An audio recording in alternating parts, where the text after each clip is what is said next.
Well, the House of Commons in the UK Parliament descended into chaos during a Gaza ceasefire debate as the House Speaker, Sir Lindsay Hoyle, departed from parliamentary convention and is now under pressure to quit. This comes as Prince William also weighed in against all protocols, following the outrageous example of his father, to wade into a political debate and came in calling for a ceasefire in Gaza, complaining about too many deaths, etc.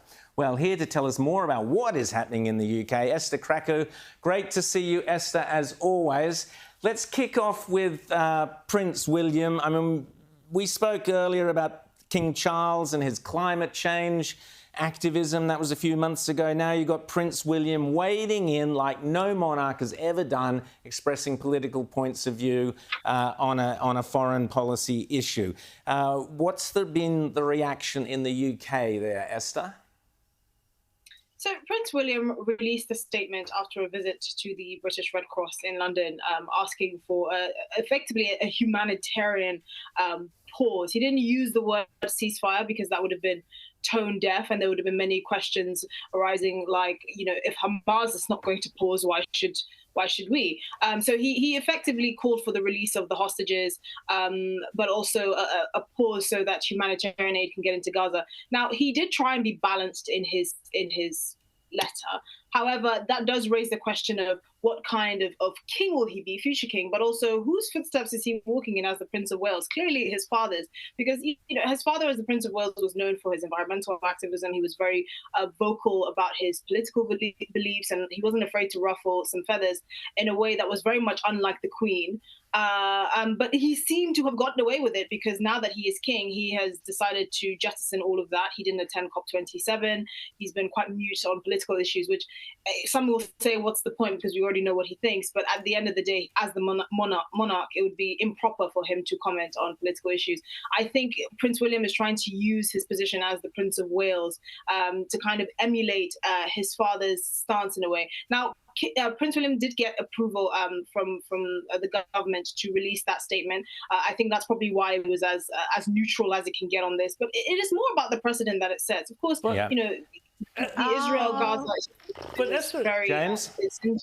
But Esther, I want to get into what some of the lead up to this, or some of the stuff that's been happening in the last 24, 48 hours, because I think Australians aren't fully across just what has been happening, too, in the House of Commons, and that explain to us how procedures for voting on a motion around Gaza and a ceasefire were changed and suspended by the House Speaker simply because Labour MPs were under physical threat from Islamist protesters. And you've essentially given, it sounds like to me, Islamist demonstrators the freedom to decide what's voted on, what's not voted on, how it's voted on in Parliament. What is happening here? I mean, the last 72 hours in the UK's Parliament has been the kind of stuff you can't make up, actually. You couldn't even make up in a series because it's so ludicrous.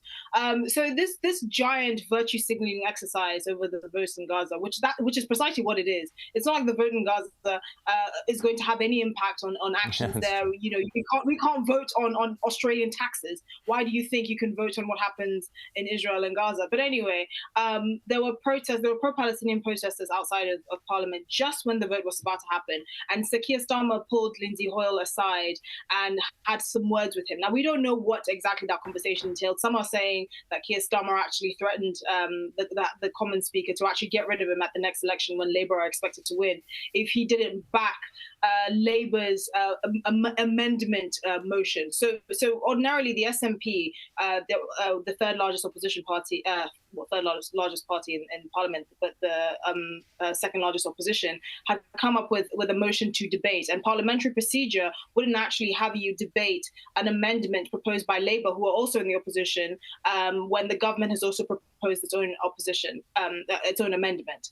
So basically, Sir Lindsay Hoyle effectively defected from parliamentary procedure after having a conversation with Sir Keir Starmer, and it all just kind of erupted in the Commons. You know, Tory MPs left, the SNP MPs left as well, and which begs a couple of questions. Why does it seem like our politicians are being allowed to be intimidated by pro-Palestinian protesters. We already know that some MPs, an MP who was the MP for Finchley and Golders Green for, I believe, over a decade, had to resign because of threats against his life. Right? We all across the board, we're seeing intimidation of MPs, particularly when it comes to this vote, which is largely ceremonial, completely meaningless, and also begs the question why our MPs are so incensed and getting so worked up over something that's happening not in Britain, but they don't seem as incensed as people being homeless, or the economy tanking, or the housing crisis, or the crumbling NHS, or all the things that affect the daily lives of British citizens, even more so. It's really a complete fiasco. You just couldn't make it up. And I think for me, the saddest thing is, just seeing how MPs are being intimidated by this hate mob, effectively. Well, the hate mob seems to be running the streets as well. They're closing down major roads and doing as they wish.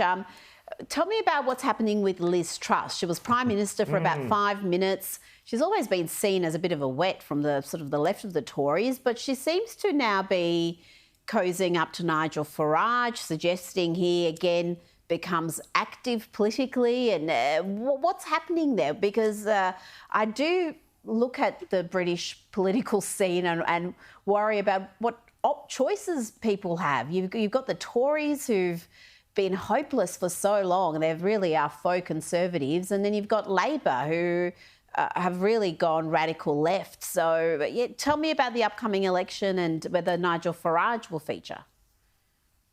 So Liz Truss has been quite vocal in her support for Nigel Farage to come back to the Conservative Party, because I think like many other Conservative MPs, they see that the writing is on the wall. They're expected to lose the next election in a big way.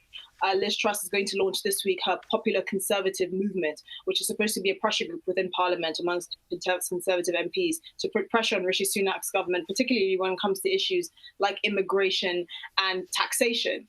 So this is a group that she is spearheading, and she's made it very clear that not only will she not be silenced, even though she was only Prime Minister for all of 45 days, really, but she's also trying to raise the flag for Conservatives that can see what is going wrong in the country and are not willing to be silent about it. Now, obviously, trying to get Nigel Farage on board is a very wise move. This is a man who is behind Brexit. He has a lot of grassroots support in the traditional sort of Tory voter communities. And, she's going to be speaking, and she has been speaking at CPAC this week. Nigel Farage is also going to be speaking as well. So they've been cozying up kind of on the American speaking circuit and kind of making the case for conservatism, not just in the UK, but obviously in the developed world as well. They're very pro-Trump. They're very sort of controlled borders, higher economic growth, all those sorts of things.